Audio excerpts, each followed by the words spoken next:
Bonjour à tous, je vous souhaite la bienvenue à cette première session des, jeudis d'Onco-Occitanie.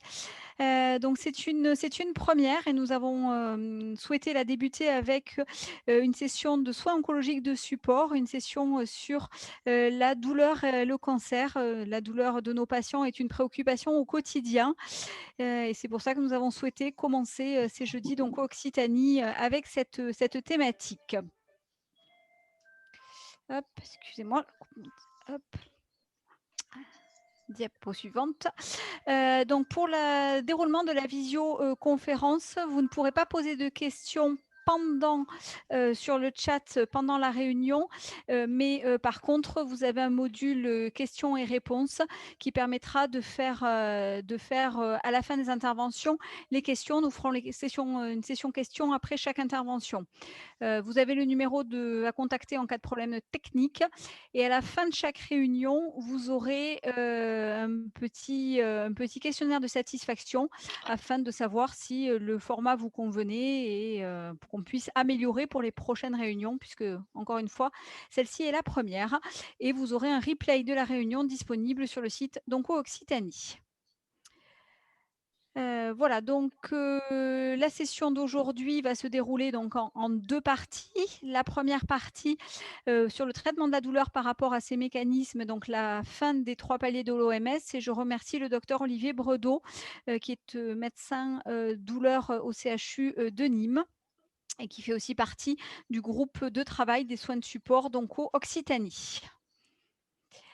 Et en deuxième partie, le docteur Baudin ira sur des choses un petit peu plus innovantes et plus récentes, avec, une présentation du projet du réseau régional d'analgésie intrathecale et ensuite, il doit faire une présentation aussi sur le cannabis, mais que je ne vois pas apparaître sur le programme. Et donc nous aurons un temps d'échange après chaque intervention. Je vous rappelle donc que cette réunion est la première et qu'il y en aura d'autres. Il y aura d'autres réunions sur, les soins de support, tout au long, de cette deuxième partie d'année 2021. Ce sera tous les jeudis de 13h à 14h. Donc je vous invite aussi à aller, consulter le programme sur le site Onco Occitanie et monsieur Bredeau, je vous laisse la parole. Merci beaucoup. Donc, je vais faire la manip pour partager mon écran.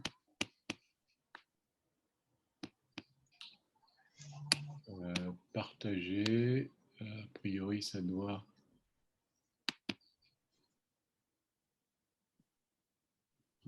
Donc, partager l'écran. Voilà, c'est ça. Voilà.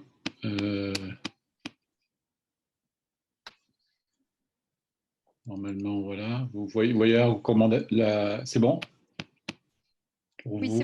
c'est bon pour, on le voit. C'est bon. Merci à vous. Donc, voilà, donc je suis très content de débuter cette idée de webinaire qui a été proposée suite aux difficultés de réunion ensemble induites par le Covid. Donc, on a décidé de faire des jeudis dans le cadre des soins de support. Et donc, comme on le disait, le premier, c'est sur la douleur, mais d'autres viendront et j'espère que vous serez fidèles à ces jeudis et que par la suite, vous suivrez d'autres thèmes qui vous intéresseront autant. Et on va essayer de vous intéresser sur cette question-là. Donc, j'ai repris donc des notions qui étaient apparues avant le Covid, donc en fin 2019, à partir d'un certain nombre de communications. Alors, mon webinaire. Voilà. Donc, en fait, l'histoire de ces présentations sont basées en fait sur les nouveaux mécanismes de la douleur et nouveaux traitements et abords du traitement du cancer, sur une recommandation qui est sortie en 2019, sur laquelle on va revenir, donc qui a été sortie par l'OMS, qui a revisité donc, et donné de nouveaux guidelines pour les traitements du douleur du cancer de l'adulte et des adolescents, les enfants n'étant pas, les jeunes enfants, donc la pédiatrie n'étant pas inclus à ces recommandations. Donc, elle faisait suite en fait à 2 séries de recommandations européennes qui était celle de l'ESMO, donc on citera quelques éléments, et puis celle de donc ces recommandations étaient celles aussi de l'EFIC, donc sur les standards de management des douleurs liées au cancer. Alors toutes ces diapos que je vais vous passer, j'ai oublié de vous le dire, excusez-moi, m'ont été gentiment prêtées pour certaines, d'autres ont été de ma propre fabrication, mais par Antoine Lemaire, qui est actuellement aujourd'hui indisponible parce qu'il est à la Masque. Donc vous savez qu'il y a cette fameuse grande réunion des soins de support, hein, internationale, et où il présente entre autres une de ses présentations est sur ce thème-là. Et donc voilà, donc vous avez en primeur des choses qui sont même passées aujourd'hui à l'international. Autre point très important, parce qu'on sait que douleur et cancer, c'est géré à la fois par les équipes douleur, mais aussi par les équipes de soins palliatifs, et souvent par les équipes de soins palliatifs. On le sait en France que on est parfois divisé, parfois, j'espère, hein, pas plus que ça, mais en tout cas, on travaille tous ensemble. Et donc l'HAS avait fait en 2020, donc quelques mois après les recommandations de l'OMS, avait fait un tour de table sur l'antalgie des douleurs rebelles en situation palliative, donc qui regroupe un certain nombre de données que je vais partager avec vous. Alors, la chose qui est importante et qui pose de vrais problèmes dans les pays industrialisés, c'est que malgré tous les travaux qui ont été faits au fil du temps pour essayer d'améliorer la douleur du cancer, ça reste d'abord un problème extrêmement important puisque les chiffres, donc déjà en nombre de cas nouveaux, hein, donc on sait que malheureusement dans certains domaines, le nombre de cas nouveaux va augmenter. Et donc, on est actuellement sur un rapport dans le monde, 14 millions de nouveaux cas et 8 millions de décès. Donc, quand on compare au nombre de décès du Covid, on se dit finalement à l'année, le cancer, ça représente encore une mortalité extrêmement importante. Et donc, ce qui a amené certains philosophes de relativiser la question du Covid par rapport à ces questions de mort du cancer ou mort d'autres causes. Et puis la prévalence des douleurs, donc 33% donc au stade curatif, où là, il y a eu un vrai progrès, à mon avis, des oncologues, hein, et des médecins généralistes, qui sont les deux disciplines qui traitent en premier les patients. Et donc, nous, dans les structures douleurs, on voit de moins en moins de gens au stade curatif. Par contre, il y a les douleurs qui sont liées à la suite des traitements du cancer. Et là, c'est un vrai problème, puisque là, on est sur cette question des 5 à 10% des patients survivants qui ont des douleurs chroniques sévères. Si on met les modérés à sévères, on monte sur des chiffres de 30 à 40%. Et donc, c'est vrai que là, on est sur des situations un tout petit peu embêtantes parce que les gens sont censés être guéris de leur, ou moins en rémission de leur tumeur. Et donc, on est dans ces points-là. Alors, on inclut les gens qui sont en rémission totale de la tumeur aux gens qui sont oligométastatiques chroniques, qui là vont rentrer dans une maladie chronique et avec des traitements chroniques et avec des effets de ces traitements chroniques. Et là, c'est un vrai champ de santé publique aujourd'hui. Vous savez que sur l'après-cancer, vous entendrez parler dans d'autres communications. C'est aujourd'hui le challenge de ce qu'on a appelé l'après-cancer, qui est, à mon avis, une dénomination un peu impropre. Alors, les stratégies était principalement, historiquement, de traiter la douleur par rapport à l'intensité, ce qu'avait repris l'ESMO d'ailleurs en 2019, en respectant donc les standards des paliers de l'OMS, donc avec les antalgiques périphériques, paracétamol et ANS, les codéines, et puis donc le tramadol. Et puis donc on s'est aperçu que cette question-là posait un certain nombre de problèmes, et on incitait à utiliser des petites doses d'opioïdes forts, vous voyez déjà dans cette recommandation, pour lesquelles il n'y a pas de preuve scientifique d'une éventuelle iatrogénie surajoutée. Voilà. C'est ce que disait l'ESMO. Alors, les douleurs modérées à sévères, on avait aussi des choix importants sur les modes d'administration en, en évitant donc les voies injectables et en utilisant la voie IV ou sous-cutanée de façon indifférenciée. Et la question des titrations rapides en IV était aussi recommandée par l'ESMO. Alors, ces fameux 3 paliers de l'OMS, ils sont nés en 86, hein, donc c'était normal que quelques 30 ans, plus de 30 ans après, euh, ben, on se pose la question de leur validité. Ce schéma rappelle les différentes utilisations, soit en association de paliers, soit montée graduellement comme des marches d'escalier. Et en fait, en 2019, l'OMS a dit ça, c'est plus tellement intéressant par rapport à la clinique, par rapport à l'analyse des douleurs et par rapport au ressenti des douleurs. Et peut-être il y a une partie des patients qui ne sont pas soulagés parce qu'au départ, on les sous-traite, on ne les traite pas de façon adéquate.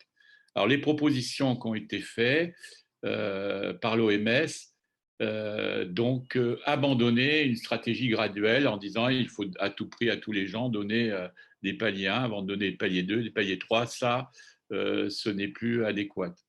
La possibilité de choisir d'emblée un opioïde faible ou fort, en association ou non à un antalgique non opioïde, pas d'antalgique non opioïde seul, si douleur modérée à sévère. Donc très clairement, l'intensité de la douleur reste encore un élément qui est repéré par l'OMS, mais donc elle est dans l'idée aujourd'hui d'éviter cette utilisation des 3 paliers. Alors, les opioïdes forts en première intention, ça, il n'y a pas de recommandation particulière. Et puis, un choix individualisé en fonction de l'intensité de la douleur et on verra aussi en fonction du profil du mécanisme de la douleur. Et c'est là que les choses commencent un tout petit peu à évoluer. Donc, l'idée, c'était bien sûr de privilégier toujours la voie orale pour ces traitements. Lorsqu'il y a des opioïdes, et on le sait maintenant, notamment sur les cancers chroniques, que les gens qui ont des cancers chroniques peuvent faire des phénomènes d'addiction aux opioïdes, et donc les sevrages doivent être toujours progressifs, hein, même en fin de traitement ou même s'il n'y a plus de nécessité d'utiliser les opioïdes, faire attention au sevrage trop rapide. Et puis, l'OMS ne met pas d'éléments concernant la rotation des opioïdes. Vous savez que c'est un élément qui semble très franco-français où on parle beaucoup de la question et notamment d'opioconvers, que je n'évoquerai pas aujourd'hui, pas plus que ça. Et donc aujourd'hui, la rotation des opioïdes est encore une question qui a été remise en actualité par nos collègues des différentes commissions qui essayent d'améliorer les pratiques de chacun. Et puis, les douleurs neuropathiques, utiliser l'antidépresseur, vous voyez que sur les anticonvulsivants, ils sont relativement faibles puisque ils recommandent la carbamazépine, c'est l'OMS, hein, donc c'est une organisation mondiale qui utilise l'antiépileptique qui coûte le moins cher au monde par rapport à ceux qui sont sortis par la suite, dont les efficacités, on l'a vu, restent à prouver, qui ont été la prégabaline, le Lyrica et la gabapentine, mais les coûts sont nettement plus importants. Donc, dans des stratégies de population telles que fait l'OMS, c'est normal que leur situation ne soit pas faite. Ce qui est important, c'est les corticoïdes. Il y a une vraie bagarre aujourd'hui sur l'utilisation des corticoïdes dans la douleur du cancer. C'est un adjuvant, c'est une utilisation très, très importante, puisqu'elle joue sur la partie compressive de la douleur. Et puis, la douleur qui ne répond pas et sur lequel on est sans cesse confronté à ces stratégies-là, c'est les métastases osseuses, dont on sait qu'un élément utilisé aussi en France et repéré dans certaines études, mais pas repéré par l'OMS, qui sont les ANS, mais aussi les biphosphonates en prévention, en traitement, et surtout la radiothérapie en fonction maintenant des méthodes de radiothérapie très améliorées qui ont pu mettre en place une vraie antalgie des métastases osseuses. Alors, il y a d'autres éléments, mais on y reviendra. Donc, ce qui a été télescopé aussi, et qui télescope les recommandations de l'OMS, c'est qu'à partir de 2010, on a dit finalement, cette histoire des 3 paliers, cette histoire des 3 fréquences, et ben finalement, ça ne tient pas compte de du mécanisme de la douleur, c'est-à-dire de l'identification de cette douleur par rapport aux effets donc nociceptifs, neuropathiques, voire altération du contrôle inhibiteur descendant.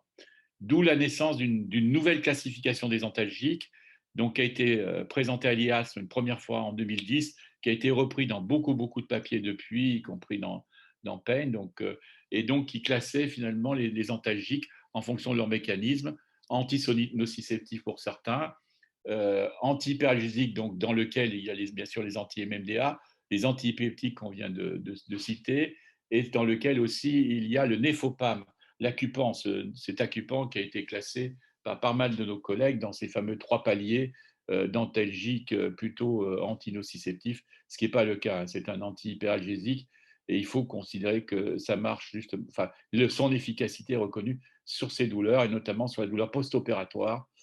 C'est sa validation initiale. Les modulateurs du contrôle militaire descendant, ben, c'est les antidépresseurs, en général mixtes ou ayant une efficacité sur la voie adrénergique, hein, et donc comme les tricycliques. Et donc, et ce qui apparaît aussi dans ces lignes de nouveaux traitements, c'est les traitements locaux de la douleur et notamment de la douleur avec une sensibilisation périphérique. Alors, un qui est aujourd'hui très important, c'est la capsaïcine, hein, le Qutenza, dont on essaye de faire de plus en plus de travaux de recherche et un est mené entre autres par un de nos collègues qui va présenter par la suite sur les pathologies ORL, mais il y en a sur le sein, il y en a sur d'autres stratégies de douleurs essentiellement post-opératoires. Ces douleurs neuropathiques localisées avec des phénomènes de sensibilisation, c'est un traitement local. On pourra rajouter à cette ligne tous les travaux qui sont menés actuellement sur l'utilisation de la toxine botulique en injection locale. Et puis, le tramadol, et qui ont des actions un peu spécifiques. Et puis, bien sûr, le calcium et bisphosphonates, ceux qu'on citait pour les tumeurs à l'instant. Alors, ça, c'est important. Ce qui est important, c'est de voir, par exemple, que vous avez, si on reprend les bases de la douleur, on a dit toujours que la douleur du cancer est une douleur mixte, à la fois nociceptive par l'effet masse de la tumeur, son inflammation, mais on voit que cette inflammation est à l'origine d'une sensibilisation qui peut être, au bout du compte, par le terme de la chronicité, une clinique de type neuropathique. Et, et on sait que dans d'autres cas, c'est la lésion, et il y a des techniques qui se jouent sur la lésion du nerf, et ça c'est important, avec une atteinte directe, axonale, périphérique, donc du nerf, par la tumeur. Et là, c'est des éléments importants qu'il faut repérer. Il faut repérer bien sûr les douleurs osseuses. Pourquoi leur efficacité est particulière? Parce que très clairement, on sait que ces tumeurs sécrètent des facteurs inflammatoires qui sont repérés dans cette diapo, RANK et NGF. Et ça, c'est important de les repérer. Donc, on ne les traite pas de la même façon. Il faut insister sur l'efficacité des traitements anti-inflammatoires. Certains plus modernes, d'ailleurs, apparaîtront probablement sur ces douleurs. Et puis, dans les douleurs iatrogènes, on a vu apparaître, comme je le disais à l'instant, plus en plus de douleurs neuropathiques, post-chimiothérapiques et post-chirurgicales. Là, il faut savoir traiter et analyser et faire un traitement local quand ce traitement local est actif parce qu'il est moins toxique que le traitement par voie générale. Donc, management des effets secondaires des opioïdes, c'est pour ça qu'aujourd'hui, on discute du mécanisme, parce qu'il faut limiter aujourd'hui ce qu'est les effets secondaires des opioïdes et éviter qu'on se retrouve avec une cohorte de patients traités, mais plus sédatés que traités, donc avec des effets de somnolence et cognitifs. Et on sait que sur l'oncogériatrie, c'est un problème majeur. Hein, plus la personne est âgée, plus ses effets sont massifs. Le prurit, c'est un effet rare, mais qui est très difficile, avec peu de médicaments efficaces et qui pourrait justifier le changement des opioïdes parce que ce n'est pas forcément croisé par exemple, entre morphine et oxycodone. Donc, ça peut être une justification. Les dysfonctionnements rénaux, on sait que beaucoup de questions se posent par rapport à ça, notamment si l'utilisation des opioïdes est prolongée. C'est pour ça qu'il faut faire un travail probablement, comme on a fait sur le cancer, pas un travail de suppression des opioïdes, mais essayer d'économiser au maximum les opioïdes, parce que sur des prises au long cours, ça pose de vrais problèmes. Et puis, bien sûr, sur les constipations, la détresse respiratoire aiguë étant, elle, traitée par la naloxone, comme vous le savez. Le ESMO rappelle deux éléments, hein, le cannabis médical, on va en parler puisqu'il y a une expérimentation nationale en cours, et puis surtout la question des accès douloureux paroxystiques qui ont amené à des surdosages opioïdes et qui doivent être traités par des formes fentanyl d'action rapide et donc dissociés dans l'évaluation entre la douleur de fond et la douleur des crises et un vrai traitement des crises. Et puis on rappelle bien sûr la différence de traitement des douleurs osseuses qui est là un véritable abord, ce qui a justifié l'apparition de RCP spécifiques autour de douleurs osseuses pour avoir vraiment des actions à travers les différents modes qui sont rappelés. Là, on cite la radiothérapie, on pourrait aussi situer tout ce qui existe en radiothérapie interventionnelle. Alors, pour les douleurs réfractaires, il est clair aujourd'hui que la majorité des douleurs doivent être traitées de cette façon-là et on doit soulager le maximum de patients. Il doit rester quelques cas de douleurs réfractaires, on peut l'estimer entre 7 et 10 qui doivent faire l'objet d'évaluation par les équipes spécialisées douleurs. Donc ça, c'est important que les dossiers soient bien menés antérieurement et qu'on travaille simplement sur cette question de la réfraction avec l'utilisation de l'antalgie intratécale dont on va parler tout à l'heure puisque c'est un mode de développement dans notre région. Et puis toutes les stratégies, bien sûr, périnerveuses, neurolyse, neuromodulation, cordectomie, enfin tous des éléments qui sont de deuxième intention et qui doivent être décidés dans des structures de type RCP parce que la réponse n'est pas automatique, loin s'en faut. Alors, les cancers en situation palliative, c'est important. Se méfier de l'hyperalgie induite par les opioïdes et une sédation possible en cas de douleur réfractaire. On sait aujourd'hui les règles, l'HAS le rappelle ainsi que l'ESMO dans l'ordre de recommandation.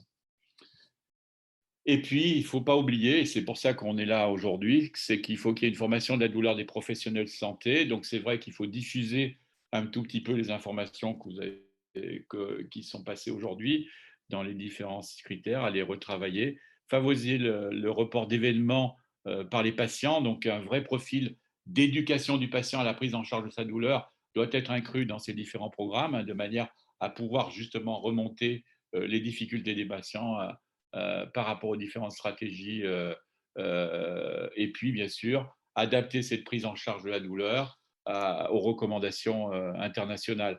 Donc ça, c'est des éléments qui sont importants. Et j'en termine avec cette diapositive, car c'est aujourd'hui un vrai challenge de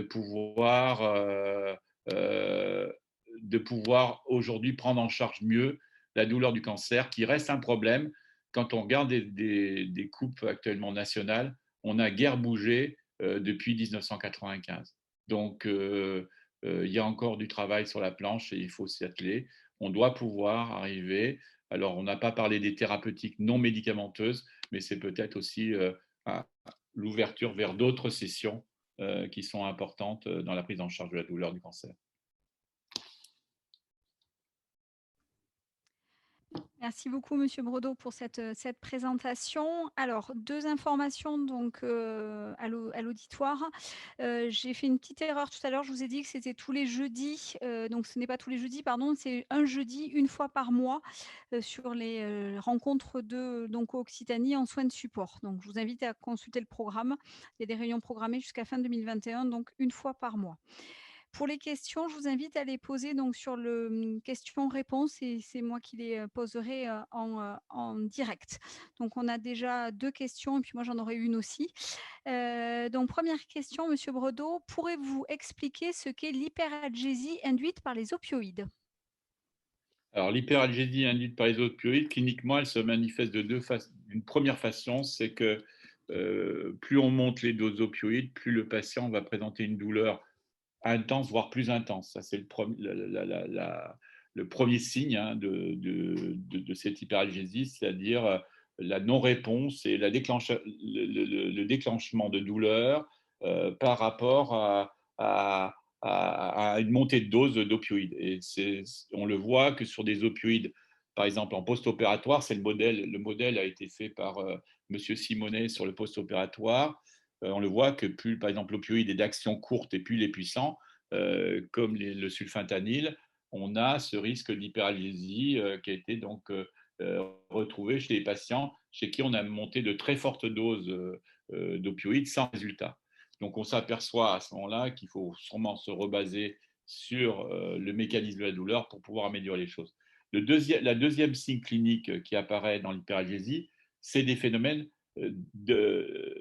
d'allodynie un peu diffuse, c'est-à-dire qui peuvent aller dans le maximum des cas à un repli du patient sur lui-même, et on le voit sur les patients gériatriques, l'hyperalgésie se manifeste par une position fétale, entre autres, et on retrouve ça dans les structures gériatriques, hein, quand on a monté des opioïdes, et puis on voit ces patients qui se sont recroquevillés, un peu comme s'ils revenaient à un état fétal.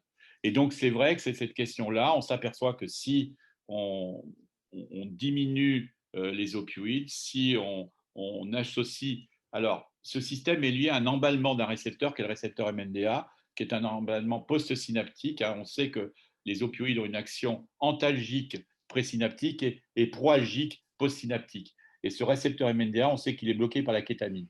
C'est une des justifications aujourd'hui de l'utilisation de la kétamine pour essayer de diminuer les doses d'opioïdes et pour essayer de rattraper dans ces phénomènes hyperalgésiques l'efficacité des opioïdes pour certains patients. Donc c'est vrai qu'aujourd'hui, c'est ça. L'hyperalgésie, ce n'est pas le surdosage, hein. C'est deux choses très différentes. Le surdosage, c'est des signes très précis qui sont essentiellement les troubles respiratoires, la diminution de la fréquence respiratoire et les états de somnolence avec une déconnexion du patient progressif, hein, des stades qui sont repérés par l'échelle de Rukin. L'hyperalgésie, le patient n'est pas forcément, il peut être confus, mais il n'est pas forcément sédaté dans cette situation-là. Mais par contre, sa douleur est plus intense, plus diffuse, et y compris avec des phénomènes allodyniques. Alors du coup, moi, de ce que vous venez de dire, j'ai une question qui me vient.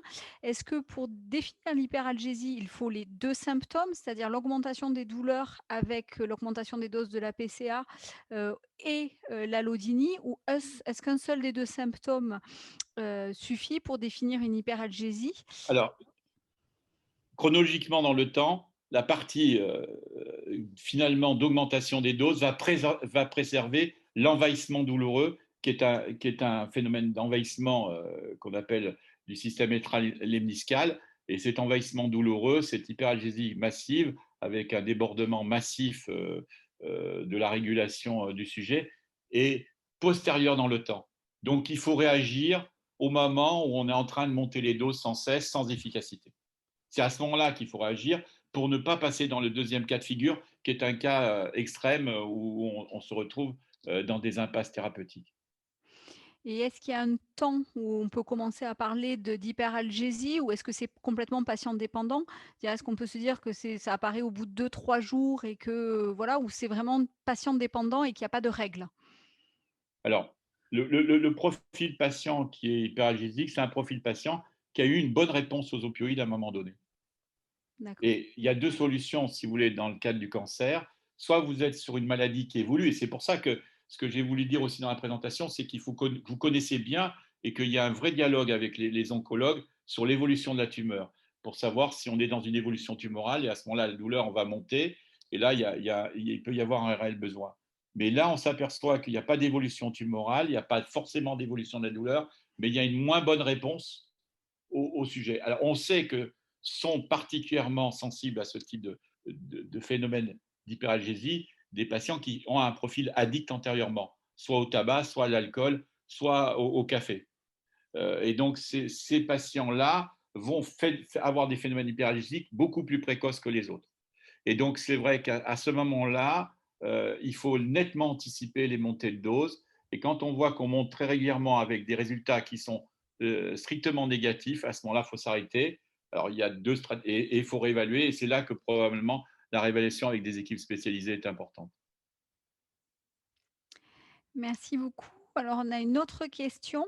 Est-ce que le magnésium peut aider, donc je suppose, dans la prise en charge des douleurs? Est-ce que le magnésium peut être une aide? Alors, le magnésium est un bloqueur du récepteur MNDA, hein, qui est le récepteur, le canal MNDA est, est un canal calcique dépendant et bloqué par l'ion magnésium. Donc, c'est vrai que de tout temps, on a dit le magnésium sur des sujets, je dirais, d'un niveau avec des douleurs, je dirais un peu qu'on ne savait pas expliquer à l'époque, on a donné du magnésium et on les a apaisés. Alors on sait que le magnésium a aussi un effet anxiolytique modéré, mais qui est repéré dans son utilisation. Mais en tout cas, très clairement, il faudrait quand même des énormes doses de magnésium pour arriver à être compétiteur par rapport à ce blocage du récepteur MNDA. Et donc, c'est vrai qu'en théorie, on pourrait. Les doses, par contre, risquent d'être à des niveaux de tolérance, puisqu'on sait que le magnésium à très forte dose a des inconvénients, notamment digestifs. C'est pas forcément très simple. Mais ça peut être sur des douleurs modérées avec des profils anxieux, ça peut être un apport qui coûte pas cher et qui peut rapporter un peu, quoi. Mais bien en amont des phases résistantes. Merci beaucoup. Donc, on a une autre question. Vous avez parlé de cordotomie. Alors, Ouais. cordotomie n'est pas un terme connu par tout le monde. Est-ce que vous pourriez expliquer ce qu'est la cordotomie? Alors, il y a toute une chirurgie neurofonctionnelle qui existe, hein. Vous êtes bien placé à Toulouse, puisque l'ancêtre, c'est quand même Monsieur Lazorte. Et donc, c'est lui qui avait lancé tout ça. Et puis, il y a des équipes. Alors, il y a très peu d'équipes en France, hein. Il doit y avoir une équipe à Marseille, une équipe à Lyon, hein, surtout autour de M. Sindou et Martens. Et puis, l'équipe de Toulouse qui est au point. Et puis, il y aura une équipe parisienne qui fait aussi ce type qui était à Georges Pompidou. Donc, il y a très peu de gens. Donc, c'est des dossiers qui sont extrêmement réglés. Cette question de la cordotomie, c'est aujourd'hui une des possibilités encore anciennes, dans certaines situations, de couper les voies de la douleur. Alors, c'est couper ces voies de la douleur. Bon, la cordotomie, c'est le cordon postérieur, hein, sur lequel on agit. Elle a été beaucoup plus sélective, par exemple, dans la drésotomie, hein, qui est une des sections au niveau de la drèse, hein, qui a été promue par M. Sindou à Lyon et qui a été diffusée après dans le monde entier. Et c'est vrai que la question aujourd'hui, ça reste des choses très confidentielles, mais dans des situations extrêmement avec des douleurs très très intenses. Je crois qu'il faut faire appel aux équipes de neurochirurgie et c'est vrai qu'à Toulouse, vous êtes particulièrement bien placé parce que vous avez une équipe qui a bossé historiquement ça et M. Sol reprend un petit peu l'histoire de M. Lazor, quoi. Merci beaucoup. Donc, une nouvelle question. Peut-on associer kétamine et morphine? Alors oui, oui on peut. Oui on peut, moyennant des précautions. C'est-à-dire que moyennant des doses qui sont relativement faibles au départ. Vous savez que la kétamine est utilisée actuellement de façon un peu empirique, sans vraiment de protocole dans les douleurs chroniques, pour essayer de désensibiliser les patients. Dans le cadre du cancer, c'est une balance pour ce que nous ont appris les anesthésistes, ce qu'on appelle l'économie des opioïdes. Si on met de la kétamine en péropératoire, c'est pour diminuer la quantité d'opioïdes consommés en post-opératoire. Et donc, cette question aujourd'hui d'utilisation de la kétamine dans des phases de traitement difficile de la douleur à partir des opioïdes reste un élément extrêmement important, moyennant qu'à mon avis, il faut le faire en milieu hospitalier, parce qu'il y a toujours une cumulation des effets sédatifs des produits et des effets sur la respiration, voire sur l'état de veille du patient, donc à l'introduction. Moyennant, à mon avis, alors là, il n'y a pas de consensus, mais je vous donne mes règles à moi, moyennant des introductions faibles et dans l'objectif de réduire les doses de morphine. Donc, si je me fais bien comprendre, il faut mettre de la kétamine pour mettre moins de morphine et avoir moins d'effets hyperalgésiants de la morphine. Et donc, ou de l'oxycodone, c'est la même chose pour quel que soit l'opioïde qu'on utilise. Et donc, à partir de là, on va regagner de l'efficacité. Euh, Personnellement, je commence par des doses de 20 mg assez standards qui font qu'on arrive sur un sujet classique à 0,30, 0,50 mg par kilo. Et donc, on met ça sur 24 heures en association. On peut même le mettre dans la même PCA. Les bolus font des toutes petites quantités, ça n'entraîne pas forcément des problèmes particuliers. On peut le mettre sur une seringue dissociée au départ et on monte progressivement jusqu'à 40-60 mg. Donc moi, je ne fais pas des doses que font les anesthésistes. Je rappelle, les anesthésistes, s'ils sont à 2 ou 3 mg kilo, en douleur chronique, on monte, et en hyperalgésie, je monte guère au-dessus de 1 mg kilo. Donc, on va poser une dernière question avant de passer la parole au docteur Boden. Concernant les neuropathies, existe-t-il des pistes de rééducation non médicamenteuses donnant des résultats? Alors, la neuropathie, le nerf, ça nécessiterait quasiment une présentation de 50 minutes. Mais je vais essayer de répondre bref. Euh, la, la douleur n'est pas la nociception. Donc le nerf peut être altéré, la nociception peut être altérée, le patient ne peut ne pas ressentir la douleur. Ça, on le sait, on le voit sur nos patients amputés, on leur coupe les nerfs, tous ne font pas de douleur sur l'amputation. Donc très clairement, il y a une modulation importante qui peut se faire par les thérapeutiques non médicamenteuses de la perception de la douleur. Et la perception de la douleur, elle est centrale, et c'est toute l'action sur le modèle qui a été fait autour de l'hypnose, hein, sur les éléments de relaxation. Les deux éléments qui vont modifier la perception de la douleur, c'est la gestion du stress et c'est la gestion du mouvement, la capacité à la mobilité.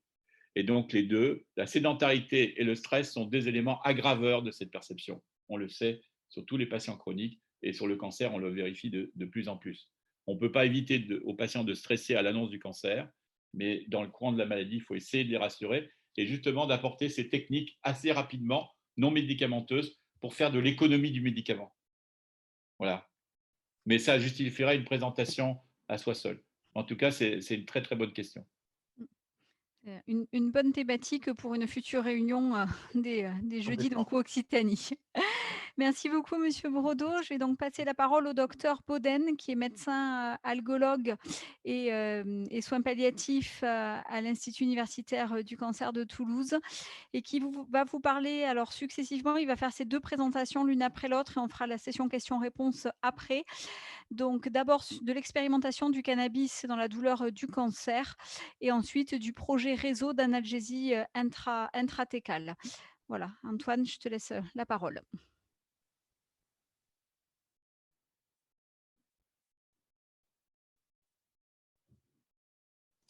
Voilà, le temps de réactiver le micro. Je partage l'écran. Si ça vient se lancer. Donc, merci de me donner la parole et de m'avoir présenté. Je voulais juste, avant de commencer, passer un petit message personnel, parce que j'ai vu que dans l'assistance, il y avait le bon docteur Jacques Primayou. Je voulais lui passer un petit bonjour, et sans lui, je ne serais pas là aujourd'hui en train de parler d'intratécal. Donc voilà, c'était pour le message personnel. Donc, pour préciser aussi, effectivement, j'ai un peu la double casquette soins palliatifs et algologie. Mais sur l'oncopole, mes activités ont été largement réorientées vers l'algologie, quasi exclusivement, même si les soins palliatifs ne sont jamais très loin, mais je m'occupe pratiquement plus que d'algologie à l'heure actuelle. Donc, premier diaporama, bref, sur l'expérimentation du cannabis dans la douleur du cancer.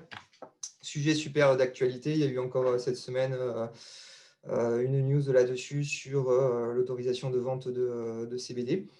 En introduction, quelques mots sur la bibliographie et sur les dernières recommandations. Comme a dit mon collègue le docteur Bredeau, effectivement, il n'y a pas de recommandation d'utilisation du cannabis franche dans le cadre de la prise en charge de la douleur. En particulier, dans la douleur du cancer, pas de recommandation. Pas de recommandation dans la douleur séquelaire du cancer. Pas de recommandation dans la prise en charge de la douleur neuropathique. Tout ça, c'est parce que en fait, on a beaucoup de mal à montrer une efficacité franche du cannabis versus placebo dans les différentes études qui ont été faites, et toutes les méta-analyses vont dans ce sens. On retrouve un effet antalgique modeste avec des effets indésirables modérés dans le cas de la douleur chronique. Ce qui est surtout mis en avant, c'est une amélioration de la qualité du sommeil, une impression d'amélioration globale par le patient et par le clinicien. De façon très récente, puisque ça a été publié sur le numéro du mois de juillet de Pain, les recommandations de l'IASP et les conclusions des méta-analyses de l'IASP sur le cannabis, c'est qu'ils ne font pas non plus de recommandations, parce que beaucoup de lacunes méthodologiques dans les différentes études qui ont été faites, et la nécessité de faire des études de meilleure qualité. Néanmoins, depuis fin mars, l'ANSM a lancé une expérimentation sur l'ensemble du territoire français pour se réaligner un peu avec ce qui se fait dans les autres pays, parce que ça reste quand même quelque chose de largement utilisé dans beaucoup de pays, le cannabis thérapeutique. Donc, cette expérimentation a commencé depuis environ 3 mois là, à l'heure actuelle. En fait, on utilise des produits qui ont le statut de médicaments stupéfiants. Il n'y a pas d'AMM ni quoi que ce soit pour le moment. Les indications qui ont été retenues dans le cadre de cette expérimentation sont au nombre de 5, soit des épilepsies pharmacorésistantes, soit les situations palliatives, des symptômes rebelles en oncologie liés au cancer ou au traitement anticancéreux, ce qui regroupe plusieurs symptômes, les douleurs neuropathiques réfractaires aux thérapies médicamenteuses ou non accessibles à l'heure actuelle, et la spasticité douloureuse de la sclérose en plaques ou d'autres pathologies du système nerveux central. On voit que donc, dans le cadre de cette expérimentation-là, on a de nombreuses indications qui ont été retenues. Et on va focaliser un peu plus sur l'indication symptômes rebelles en oncologie, qui en fait regroupe aussi l'indication situation palliative et douleurs neuropathiques réfractaires aux thérapies. Donc, cette indication-là, ce qui a été retenu comme critère d'inclusion, c'est pour des patients qui sont en rémission, en guérison d'un cancer ou dans un contexte de cancer incurable, ne justifiant pas de traitement médicamenteux spécifique ou lors des interdoses pause de traitement.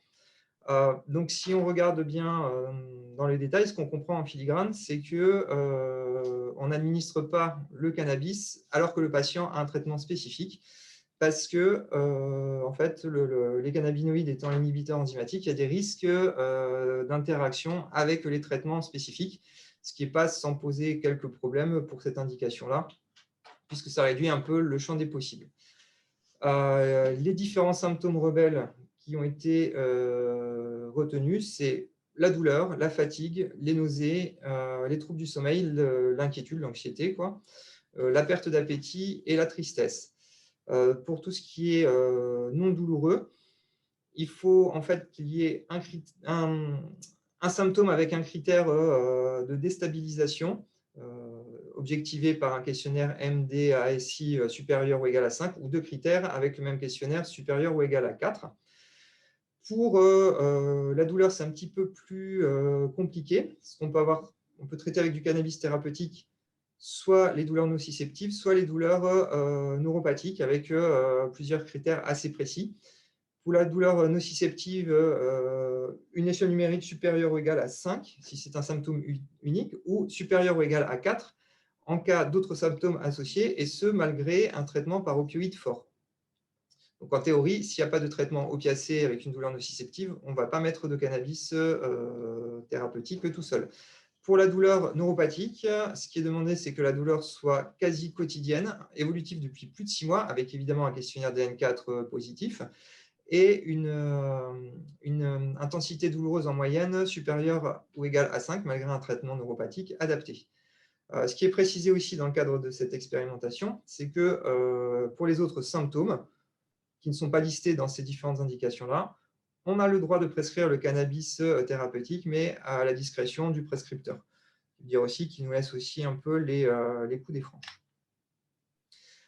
Plusieurs contre-indications et précautions d'emploi. Sur les contre-indications formelles, tout ce qui est antécédent psychiatrique. Quelque chose de moins connu, c'est l'insuffisance hépatique sévère ou l'atteinte biologique prédictive d'une insuffisance, d'une altération hépatique, donc avec bilirubine supérieure à 2 fois la normale et transaminase supérieure à 3 fois la normale, justement pour le caractère inhibiteur enzymatique du cannabis thérapeutique, plus le fait que les cannabinoïdes soient métabolisés au niveau hépatique. Autre contre-indication, tout ce qui est antécédent et troubles cardiovasculaires sévères, du style infarctus du myocarde ou AVC, parce qu'en fait, il y a des risques d'événements sévères cardiovasculaires avec la prise de cannabis thérapeutique, indépendamment du fait que ça ne soit pas fumé sous forme de cigarette roulée, de joint. C'est-à-dire que les cannabinoïdes eux-mêmes ont un effet propre cardiovasculaire. Et les deux dernières contre-indications, la grossesse, allaitement, ce qui est assez classique, et l'insuffisance rénale sévère. Parmi les précautions d'emploi, j'ai remis ce que je disais auparavant, bon, il y a d'autres précautions d'emploi, mais les interactions médicamenteuses du fait du caractère inhibiteur enzymatique, qui est certes faible, mais qui peut être significatif pour certaines thérapies spécifiques, en particulier les hormonothérapies. C'est surtout le CBD qui va être inhibiteur enzymatique plus que le THC, ce qui fait que précaution d'emploi avec un traitement oncologique spécifique. Après, à titre personnel, je dirais que ça, c'est à discuter en fonction de la balance bénéfice-risque. Là-dessus aussi, on n'est pas dogmatique. Il y a beaucoup de discussions avec le docteur Pelagati, qui est la pharmacienne responsable de l'expérimentation sur l'oncopole, sur les risques d'interaction médicamenteuse en fonction des traitements spécifiques. Car certains traitements spécifiques oncologiques ne vont pas être métabolisés au niveau hépatique et ça ne pose pas de souci. Par contre, pour d'autres traitements du style les hormonothérapies adjuvantes, dans le cancer du sein, donc en traitement curatif, on sait que l'interaction est suffisamment significative pour faire courir un risque de perte de chance pour la patiente. Donc, cette situation-là particulière, par exemple, clairement, on ne va pas le prescrire. La prescription spécifiquement, donc, ça se fait sous forme de solutions. Enfin, les produits qui sont disponibles, c'est des solutions à base d'huile de cannabis thérapeutique pour des prises Péros, en 2 ou 3 prises à valeur de libération prolongée, si vous voulez. Et d'ici quelques semaines, on devrait pouvoir avoir des fleurs de cannabis séchées qui seront utilisées un peu en interdose sous forme de vaporisation d'inhalation. Certainement pas la voie fumée. Donc, les patients auront un petit dispositif qui permettra de chauffer les fleurs et de les inhaler. On a 3 types de mélanges, soit des produits avec du CBD dominant et quasiment pas ou pas du tout de THC, des produits avec du CBD et du THC en ratio équilibré, ou des produits avec du THC dominant avec quasiment pas de CBD ou pas du tout de CBD. Sur le suivi, la primo-prescription se fait dans les centres identifiés comme structure de référence volontaire, donc ça se fait obligatoirement sur un centre référencé. Par la suite, le suivi se fait obligatoirement dans ce même centre à M1, M3, M6, M12 et M18. Et toutes les autres consultations qui devront être mensuelles, qui sont dites consultations simples, pourront se faire en externe, pas forcément par le centre référent. En pratique, c'est assez compliqué parce que ça nécessite que le médecin qui va prescrire en relais de la structure de référence soit formé. La formation en ligne est assez chronophage. Nous, sur l'Oncopole, on a une dizaine de patients qui sont inclus pour le moment et on n'a pas encore réussi à effectuer le relais en ville. La dispensation se fait à la pharmacie hospitalière en rétrosection.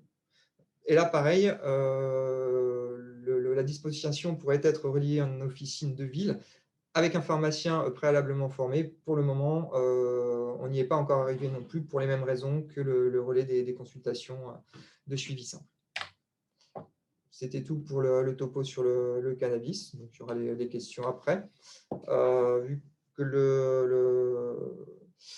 le délai est un petit peu contraint, je vous propose d'enchaîner donc avec la deuxième présentation. Et de vous parler du projet de réseau régional d'analgésie intratécale. Donc, un projet qu'on a monté en coordination avec nos collègues d'Occitanie Est, entre guillemets, dont mon collègue le docteur Bourdeau ici présent, et avec le soutien du réseau Onco-Occitanie. Quelques rappels brefs sur l'intérêt et les indications de l'analgésie intratécale. Donc, l'analgésie intratécale a une efficacité maintenant bien connue dans le cadre de la prise en charge de la douleur cancéreuse, avec les indications classiquement retenues qui sont la douleur réfractaire, des effets secondaires liés au traitement antalgique, qui sont impactants en termes de qualité de vie, et des indications précoces dans quelques localisations spécifiques dont on sait qu'on aura des douleurs qui seront réfractaires. Donc, tout ce qui est cancer abdominopelvien, utérus, rectum, cancer digestif, les cancers du pancréas et les syndromes de Pancoast-Tobias. On utilise des mélanges qui associent morphine, prialt et naropéine de façon courante. Et oui, j'avais mis quelques lignes sur les recommandations de l'HAS de l'année dernière sur la préparation des mélanges en pharmacie hospitalière. Pour entrer dans le vif du sujet, le parcours d'un patient qui va bénéficier ou qui va potentiellement bénéficier d'une pompe intrathecale est actuellement le suivi. Donc, une première consultation d'algologie inaugurale qui permet d'évaluer l'indication, de se concerter avec l'oncologue et de donner les premières informations. Cette indication va être validée dans une RCP dédiée. Dans un second temps, on va réévaluer le patient afin de recueillir son consentement, lui donner toutes les informations complémentaires, coordonner le suivi. Et en règle générale, cette réévaluation se fait sous forme d'hospitalisation de jour, ce qui permet aussi de grouper avec les consultations d'anesthésistes préimplantatoires et également les évaluations psychiatriques ou au psychologue ou d'autres évaluations si nécessaire. Donc, en général, on fait ça sous forme d'HDJ. Le patient est implanté, il reste quelques jours hospitalisé avant d'équilibrer les choses, puis il rentre à domicile. Et là, c'est là où commence le suivi, où on aura des suivis téléphoniques, des évaluations téléphoniques régulières par l'équipe du centre qui est implanté, qui va permettre d'adapter les posologies, de faire une prescription, avec la préparation en pharmacie hospitalière du mélange, la préparation magistrale du mélange, qui va être rempli dans la pompe, qui va être administré dans la pompe, après vidange de ce qui reste comme mélange. Et une fois que le patient est rempli, on a une date hypothétique de prochain remplissage. Il est rappelé quelques jours avant et on reste sur ce schéma-là sur les 3 dernières cases. Ça, c'est le parcours classique à l'heure actuelle qui se déroule quasi exclusivement sur les centres implanteurs et les centres référents à l'heure actuelle. C'est ce que je suis en train de vous dire, c'est que là, à l'heure actuelle, sur l'ensemble de la région Occitanie, il y a quelques centres du côté ouest, entre guillemets, et du côté est, qui sont référents implanteurs. Quelques centres qui sont référents aussi pour la préparation des mélanges de remplissage. Et on a quelques centres qui remplissent les pompes, qui sont principalement les centres implanteurs, bien qu'il y ait également quelques relais en périphérie, comme par exemple sur l'hôpital de Rodez, la clinique de l'Union ou l'hôpital de Perpignan.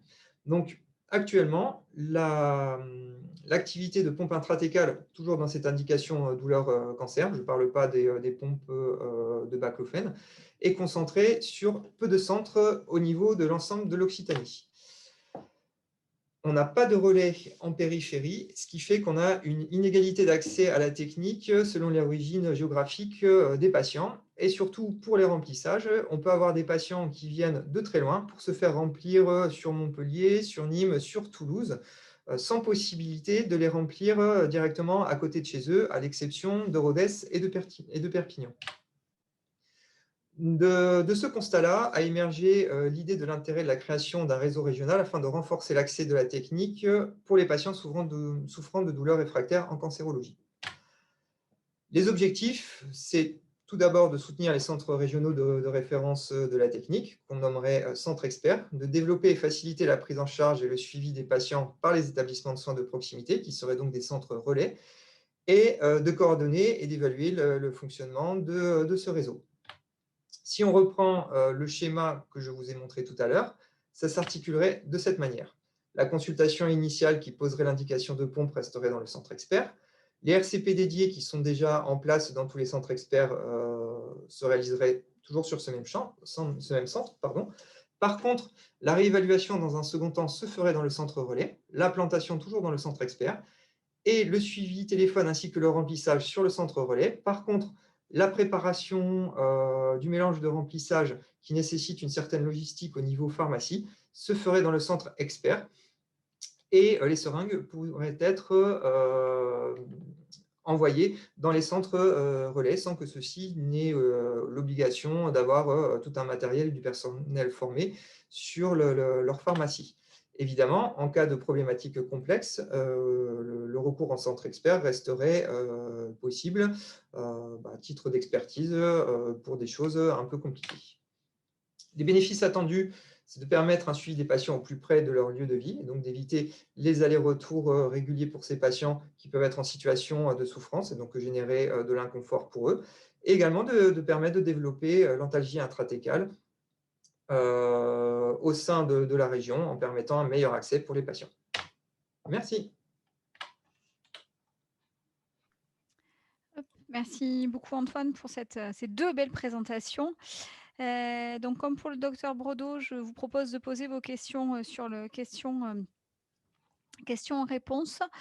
En attendant que les questions arrivent, moi j'ai une première question Antoine. Si, les, patients traités dans les centres périphériques, périphériques à Montpellier ou Nîmes ou périphériques à Toulouse, donc dans la région Est et Ouest, veulent adresser leurs patients, ils font des demandes de consultation simples, c'est ça?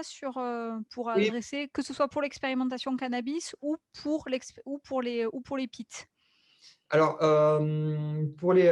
c'est deux questions en une du coup. Ouais, Alors, désolée. pour les pompes intrathécales, c'est déjà comme ça que ça se passe. En fait, s'il y a des centres périphériques qui ont une indication de pompe intrathécale, ils nous contactent directement. La plupart de nos collègues ont déjà nos coordonnées et on se connaît un peu tous.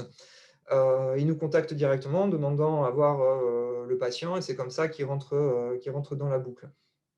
Euh, et pour le cannabis thérapeutique, en théorie, ça serait ça également, parce qu'effectivement, il y a très peu de centres référents dans l'expérimentation cannabis. Là où on était un peu coincé jusqu'à présent, c'est qu'on avait normalement un nombre limité de patients à inclure. C'était 3000 patients sur l'ensemble de la France. Nous, pour l'Oncopole, on avait 14 patients sur 2 ans.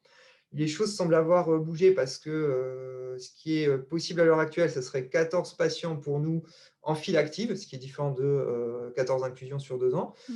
Et au final, il semble avoir fait sauter le nombre maximum d'inclusions sur les 2 ans. Donc, en théorie, on pourrait recevoir des patients pour l'expérimentation cannabis. En pratique, voir comment ça se déroule et ça s'articule. Parce que, comme je disais, on n'arrive pas à prendre les relais en ville.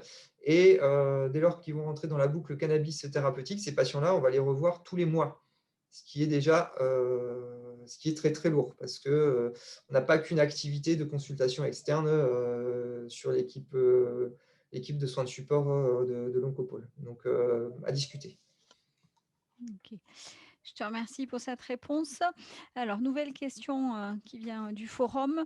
Est-ce que vous utilisez des pompes connectées? Non, ça n'existe pas. Les pompes qu'on a, enfin, le marché exclusivement, c'est exclusivement Medtronic qui a le marché pour les pompes intrathécales en France. Alors, je ne sais pas si ça existe à l'étranger. En tout cas, nos pompes ne sont pas connectées au sens, enfin, il n'y a pas d'accès à Internet par la pompe, quoi. On ne peut pas les piloter à distance. Ce qui se fait, c'est que les patients ont des télécommandes qui sont en fait des téléphones portables avec un communicateur au niveau de la pompe. Et la télécommande, donc ce téléphone portable, recueille des informations que le patient peut nous dire par téléphone. Mais ce n'est pas strictement connecté. Ce n'est pas nous qui pouvons communiquer directement avec la pompe à distance sans avoir le patient à côté de moi. OK. Merci beaucoup. Alors une autre question sur les problèmes à domicile, enfin la surveillance à domicile. Alors il y a une question et je vais la compléter un petit peu. Donc la question c'est: allez-vous organiser des formations pour surveillance pompe à domicile par infirmière? Et je compléterai la question en disant: mais en fait, quels vont être les soins nécessaires à domicile pour ces patients porteurs de pompe? Alors, il n'y a pas de soins. Dès lors que la pompe est implantée et que c'est cicatrisé, il n'y a pas de soins et de surveillance particulière à la maison. Donc, un patient qui a une pompe intrathécale ne rentre pas forcément à la maison avec une infirmière s'il n'y a pas de nécessité. On a des patients qui ont une pompe implantée depuis 2 ou 3 ans je pense à des neurofibromatoses notamment, qui ont des douleurs très stables, qui continuent à travailler, qui n'ont pas de surveillance infirmière particulière. La surveillance infirmière, elle viendra d'autres problématiques. Après, là, je parle de centres périphériques, donc plutôt hospitaliers. parce que les remplissages se font plutôt dans des situations d'asepsie assez strictes, donc plutôt à l'hôpital. Mais on a quand même dans l'idée qu'il puisse être possible un jour de faire des remplissages dans le cadre d'hospitalisation à domicile. Et donc, les infirmières seraient formées pour euh, comment dire, le recueil de données, l'interrogatoire du patient porteur d'une pompe intratécale. D'accord, mais donc ça se fera que dans un cadre d'HAD. Des infirmières libérales, seules ne pourront pas forcément avoir une articulation et notamment une communication par mail Alors, sécurisée en fait, avec les le, centres experts ou les centres euh, relais? en fait, l'idée, c'est que les gens qui feront le remplissage, l'équipe qui fera le remplissage, soit l'équipe qui fasse Mmh. l'évaluation. D'accord. Ce qui sous-tend tout ça, c'est que l'équipe qui fait le remplissage, qui fait la prescription, soit l'équipe aussi qui fait la réévaluation.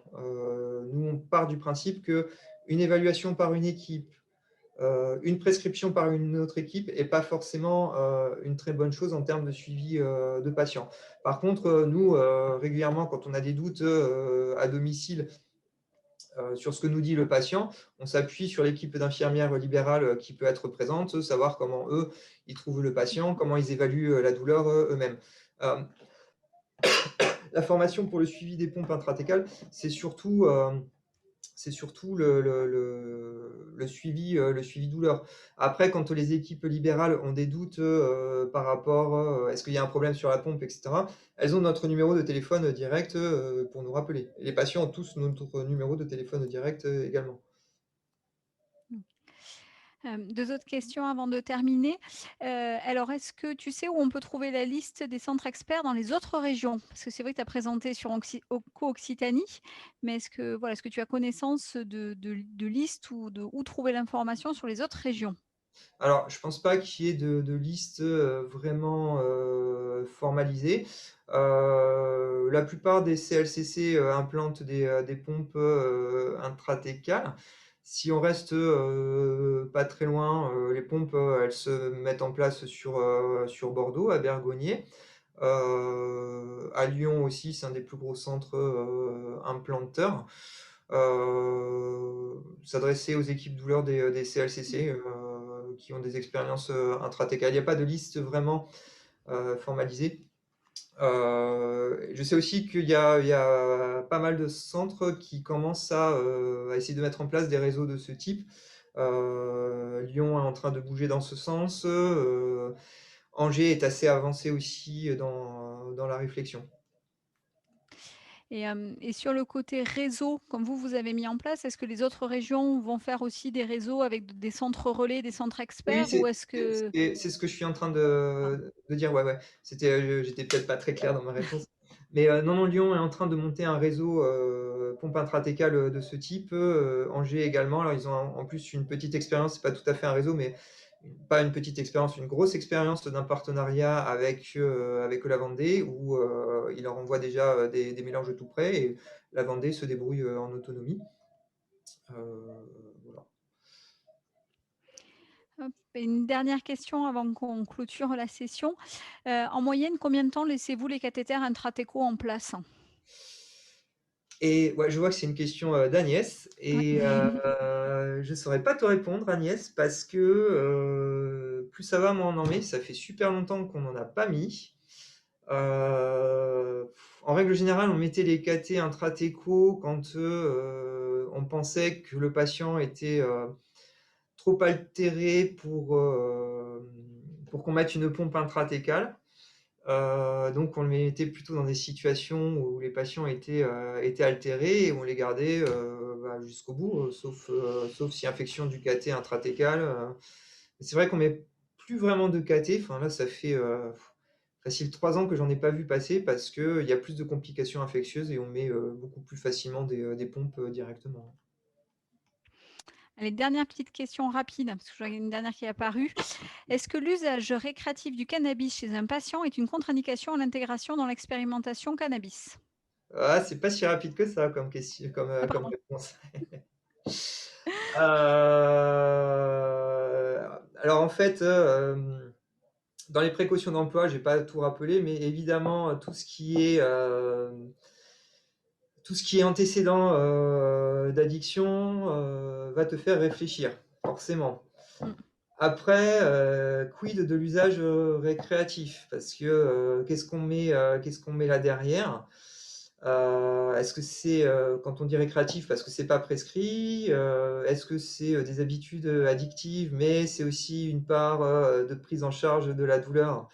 Ça, c'est super, compliqué. Pour m'intéresser pas mal depuis quelques mois aux questions, d'addiction, croisées avec les prises en charge de la douleur qui est en train de devenir un de mes trucs, également, une de mes marottes. Ce que disent les addictologues, enfin, il y en a qui se posent la question des prescriptions de cannabis thérapeutique, à visée de sevrage d'une addiction, au cannabis. Donc, je pense qu'il y a pas une seule réponse, dogmatique et emblématique. Je crois que c'est du cas par cas, quoi. D'accord. Vraiment du cas par cas et en discuter, parce qu'effectivement, bon, c'était un peu timé comme topo, mais en usage récréatif, ce qu'on recherche, c'est les effets psychoactifs du THC. Et c'est vrai que quand on parle de cannabis thérapeutique, moi le premier, avant qu'on rentre dans l'expérimentation, je pensais qu'on n'utiliserait que du CBD, sauf qu'on a aussi une utilisation de THC à visée thérapeutique et antalgique. Donc un patient qui va utiliser du THC pour les effets psychoactifs, si on le met sous CBD, il n'aura pas du tout les effets de THC, donc est-ce qu'il va être content ou pas? Compliqué à dire. Et encore une fois, on touche aussi au domaine de l'addiction. Ce qu'il faut voir, c'est qu'en addicto, il n'y a pas de recommandation. Enfin, dans le domaine de l'addicto, il n'y a aucune recommandation, ça n'existe pas. Donc, c'est toujours du cas par cas et des discussions avec le patient, quoi. OK. On va clôturer donc cette réunion. Je vous rappelle, si prenez un petit peu de temps parce que nous, ça nous aide beaucoup à remplir le questionnaire, que vous retrouverez sur les questions-réponses parce que nous, ça nous permet de faire évoluer, ces réunions. Merci au docteur Bredeau, au docteur Boden, d'avoir, accepté, de participer et je remercie aussi le réseau Onco-Occitanie et particulièrement Nathalie Brousse pour sa ténacité dans l'organisation de cette réunion. Voilà, qui, je vous rappelle, compte tenu de la crise sanitaire, remplace un peu notre rendez-vous annuel qu'on faisait en présentiel, qui était notre journée soins de support. Et je vous invite à regarder les programmes des prochaines réunions qui se tiendront une fois par mois. Dernière chose, cette réunion sera disponible en replay sur le site donc Occitanie. Donc, si jamais vous avez loupé le début de l'intervention ou que vous avez dû interrompre, vous pourrez la re-regarder en replay. Je vous remercie et je vous souhaite une bonne après-midi.